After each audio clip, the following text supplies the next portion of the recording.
दुनिया के सारे धर्म का बाप है सनातन धर्म। जितने धर्म निकले सारे सनातन धर्म से निकले, सब कुछ सनातन धर्म। एक एक धर्म की उत्पत्ति मेरे सनातन धर्म से। आप क्यों जाए हम दूसरे धर्म में? हमारा बाप एक, जिसके दो चार बाप होते हैं वही सनातन धर्म छोड़ के दूसरे बाप के पास जाता है।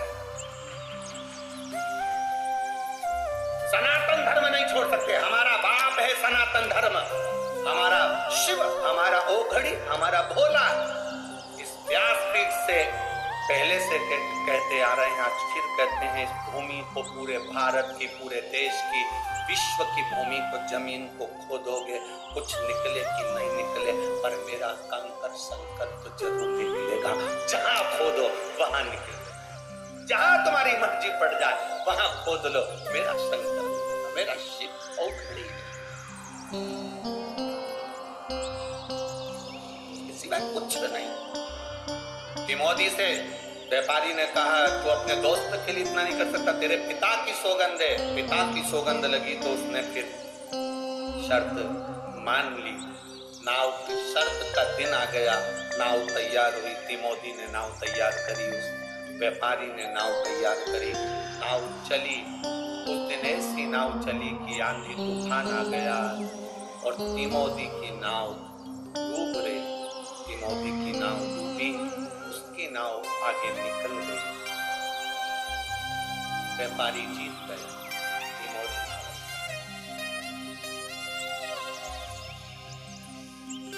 प्रश्न खड़ा हो गया, शंकर जी का भजन करने वाला हार गया। आपको जब दुख आएगा ना तो लोग सबसे पहला यही बात बोलेंगे, तू तो इतनी कथा सुनने वाली, तो तेरे को दुख आ गया।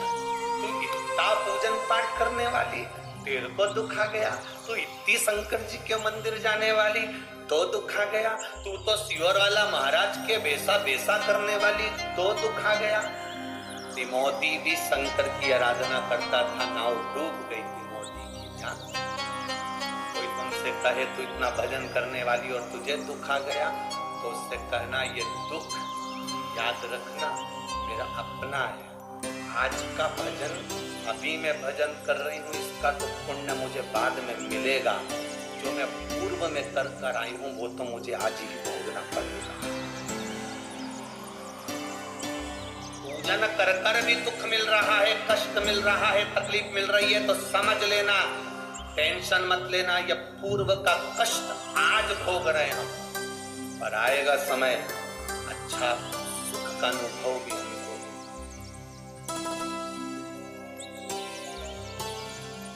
खाने के बाद में आम की गुठली को कहीं पर पटक दो, वो थोड़े दिन के बाद बारिश का पानी लगेगा तो वृक्ष तो होगा। तुम शंकर जी के मंदिर में जल चढ़ा रही हो, बेलपत्र चढ़ा रही हो, तुमने बीज बो दिया, फल तो मिलेगा। चिंता मत करना, थोड़ा समय लग सकता। मोदी हार गए। व्यापारी आया, 10 नाव मंगी, तो हाथ तेरे हाथ मुझे जाए, मुझे हार गए तुम। हाथ से तो नाव चलाता है, ईर्षा थी ना अंदर, ईर्षा बर्बाद का कारण बन गई। ईर्षा ही तो है अंदर। कई लोग हैं जिनके अंदर ईर्षा झलकती रहती 24 घंटे। कैसे? बस 24 घंटे उनके पास ईर्षा झलकती रहेगी, इसके तो ऐसा हो जाएगा, इसका तो एक दिन ऐसा हो जाएगा, ये ज्यादा उछल रहा है, इसके साथ में ऐसा हो जाएगा। 24 घंटे अंदर से ईर्षा झलक रही है, तो वो बार बार बद्दुआ के रूप में लिख रही है। वो भी तो कुछ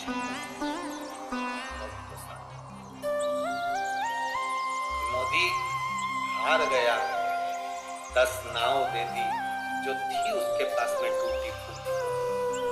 हाथ तिमोदी से कहा व्यापारी ने, अब ये हाथ मेरे हो गए हैं, इन हाथ से तो कोई काम नहीं करेगा, ये हाथ मेरे को दे। और तिमोदी ने वो हाथ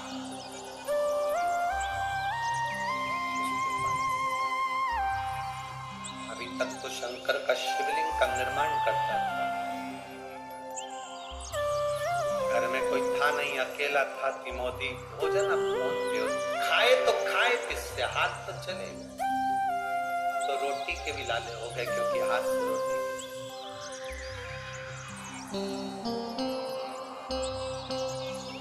आपको कहा था शंकर भगवान को आपने जितना समय दिया है, शंकर भगवान उतना समय आपको देते। भगवान के कथा में जितना आपने समय दिया है, भगवान उतना समय आपको देते हैं। ये कल की कथा में कहा तिमोथी ने जिन हाथ से पार्थिव शिवलिंग का निर्माण करा था, पूजन करी थी, तिमोथी ने जिन हाथ से भगवान का पूजन, तिमोथी ने जिन हाथों से भगवान का पूजन करा, वो हाथ तो उसके चले गए। अब रोटी कौन दे? व्यापारी हंसता हुआ बोला,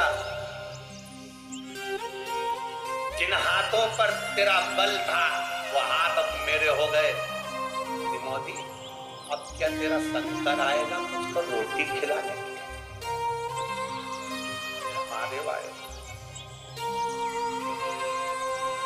और विपदा की जब घड़ी आती है, सब साथ छोड़ देते। आपको कहा था शादी होती है ना घर में, तो दूल्हे के सब आगे चलते हैं, और जब कोई मरता है तो मुर्दे के सब पीछे चलते हैं।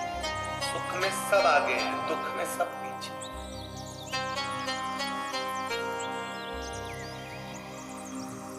दुख में सब पीछे, सुख में सब आगे।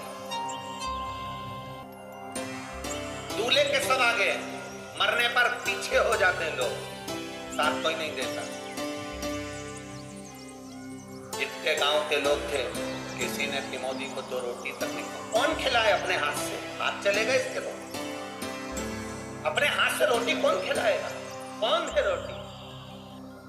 कौन खिलाएगा? कहा आएगा तेरा शंकर, आएगा तेरा उगड़दानी, आएगा तेरा शिव भोजन देने। तिमोथी की आंख से आंसू बह रहे।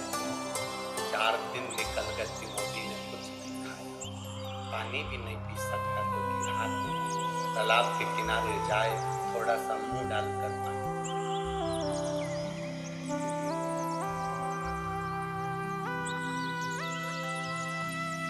पार्वती जी ने भोलेनाथ जी के लिए भोजन बनाया। शिव जी भोजन करने के लिए जब बैठे, भोजन का स्पर्श मेरे महादेव जी ने करा। स्पर्श कर कर मेरे भोलेनाथ स्पर्श अपने मस्तक पर से बेलपत्र को उठाकर बेलपुर से लगाकर जल का सिंचन कर कर महादेव ने उस भोजन के पात्र पर बेलपत्र को समर्पित। बेलपत्र आज भी हमारे विद्वज्जन, भूदेव, ब्राह्मण जब भगवान शंकर को भोग लगवाते हैं तो एक बेलपत्र भोजन में डाल देते हैं, प्रसाद में डाल देते हैं। उसका कारण क्या? मेरे महादेव ने भी भोजन के पात्र में बेलपत्र को उठाकर जल सिंचन कर कर उस भोजन में डाल दिया। जगत जननी जगदम्बा पार्वती जी ने पूछा महादेव जी से, प्रभु आज भोजन की थाली में आप बेलपत्र क्यों डाले हो? शंकर भगवान कहते हैं एक बेलपत्र में 33 कोटि देवी देवता विराजमान है। पार्वती, ये 33 कोटि देवी देवता का जो भजन करने वाले हैं, कोई राम भजेगा, कोई कृष्ण भजेगा, कोई देवी भजेगा, कोई दत्त भजेगा, कोई शनि महाराज को पूछेगा, कोई राम जी को पूछेगा, कोई गुरु महाराज को पूछेगा, कोई पृथ्वी को पूछेगा, कोई अग्नि को पूछेगा, कोई आकाश को पूछेगा। 33 कोटि देवी देवता इस बेलपत्री में है। 33 कोटि देवी देवता का जो भजन करता होगा, पृथ्वी पर रहने वाला व्यक्ति किसी का तो भजन करता होगा। अगर वो पृथ्वी पर रह रहा है, भजन किसी भी देवता का कर रहा है, अगर वो भूखा है, एक बेलपत्री मैंने भोजन में रख दी है, मतलब सब जीवों का मैंने पेट भर दिया है। एक बेलपत्र समर्पित कर देने पर वो किसी का भी भजन कर रहा हो, राम का करे, कृष्ण का करे, शिव का करे, देवी का करे, भवानी का करे, दत्त का करे, वो जिसका कर रहा होगा उस उसका भक्त अगर भूखा होगा, पृथ्वी के मनुष्य, जलचर, थलचर, वायुचर, पक्षी पृथ्वी पर रहता है, कीड़ा पृथ्वी पर रहता है, पशु पृथ्वी पर रहता है, मनुष्य पृथ्वी पर रहता है। आप लोग वैकुंठ में नहीं रह रहे हो, आप लोग ब्रह्मलोक में नहीं रह रहे हो। पक्षी वैकुंठ में नहीं है, कीड़ा ब्रह्मलोक में नहीं है, पृथ्वी पर है। तो ये घर जिसका है, पेट भरने की जवाबदारी भी उसकी है।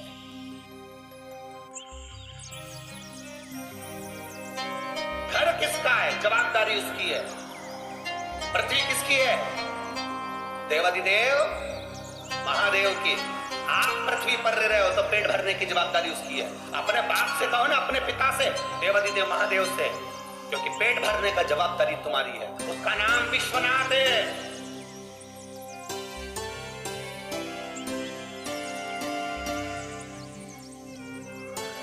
सारे देवताओं का नाम निकालना, सबका नाम निकलेगा। जो निकलेगा, कोई बद्रीनाथ निकलेगा, कोई ये नाथ निकलेंगे, कोई वो नाथ निकलेंगे, पर विश्वनाथ एक ही है। क्योंकि विश्व का नाथ है, इसलिए आप नाथ नहीं, आप अनाथ, क्योंकि विश्व का नाथ। पृथ्वी पर कीड़े भी हैं, मकोड़े भी हैं, जलचर भी है, थलचर भी है, वायुचर भी है। इन सबकी जवाबदारी ब्रह्मा जी ने किसको दी है? ब्रह्मलोक की जवाबदारी ब्रह्मा जी की है, वैकुंठ लोक की जवाबदारी भगवान विष्णु की है, इंद्र लोक की जवाबदारी इंद्र की है। सारे देवताओं की अपनी अपनी जवाबदारी है। पर पृथ्वी पर अगर कोई भूखा सोता है तो उसकी जवाबदारी देवाधिदेव महादेव की है। कैसे भूखा सो जाए? एक बेलपत्र भोजन की थाली में रख दिया, वो किसी का भी भजन करे, राम कहे, कृष्ण कहे, जिसकी मर्जी पड़े वो कहे, उसका भी अगर भक्त है, पर भूखा ना सोने दूंगा, ये तो मेरा। एक बेलपत्र पार्वती जी ने, गौराणी ने, मां जगज्जननी ने पूछा, विनाथ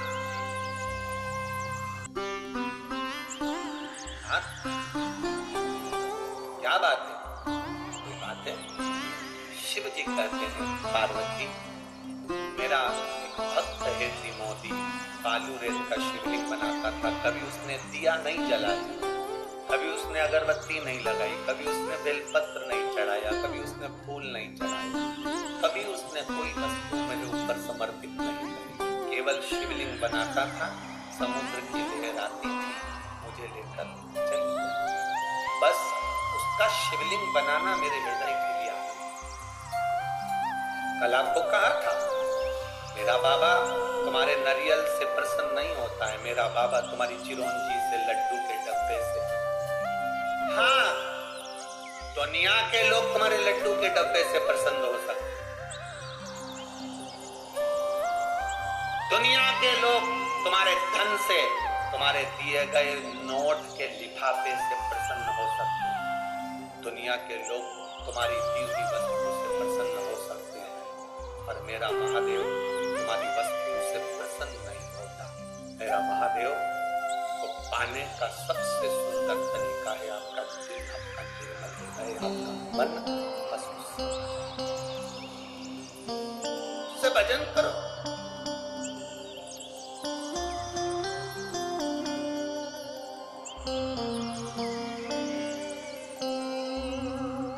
मंदिर जाना जरूरी है। मंदिर में ये शरीर लेकर पहुंच जाओ और मन ना जाए तो फिर मंदिर जाना बेकार। कथा में गए हो, शरीर पहुंच गया और मन ना पहुंचा तो कथा में जाना बेकार।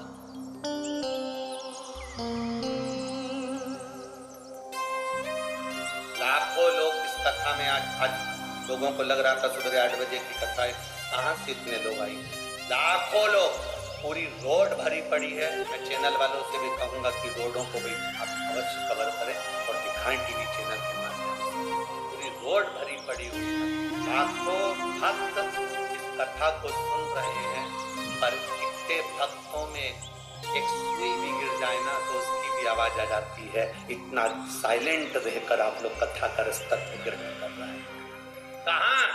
जहां पर 10 लोग एक सब्जी मार्केट में खड़े हैं तो आवाज आ रही है, एक स्कूल में 10 बच्चे बैठे हैं तो आवाज आ रही है, एक जगह पर 50 लोग इकट्ठे हो जाएं तो आवाज आती है। यहाँ लाखों एक साथ बैठे हुए हो और साइलेंट, एकदम साइलेंट, क्योंकि कथा तुम तुम शरीर लेकर आए हो ना, शरीर के साथ तुम दिल महादेव को देने के लिए आए हो, इसलिए कथा का रास्ता था।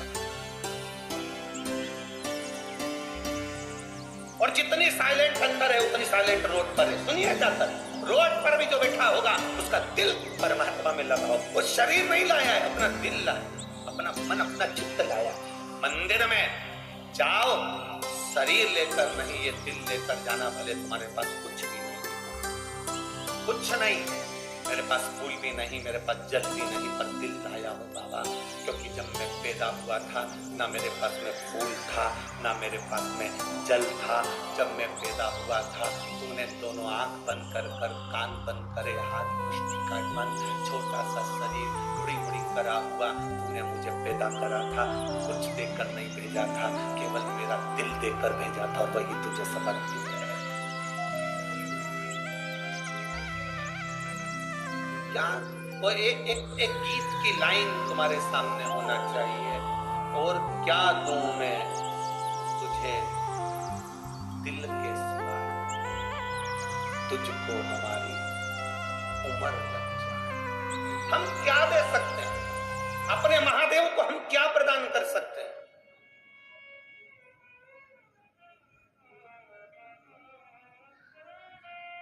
हम क्या दें?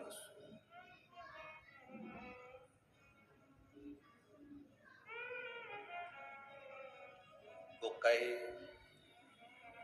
कभी फुर्सत हो तो डमरूधर निर्धन के घर में आ जाना, जो रूखा सूखा दिया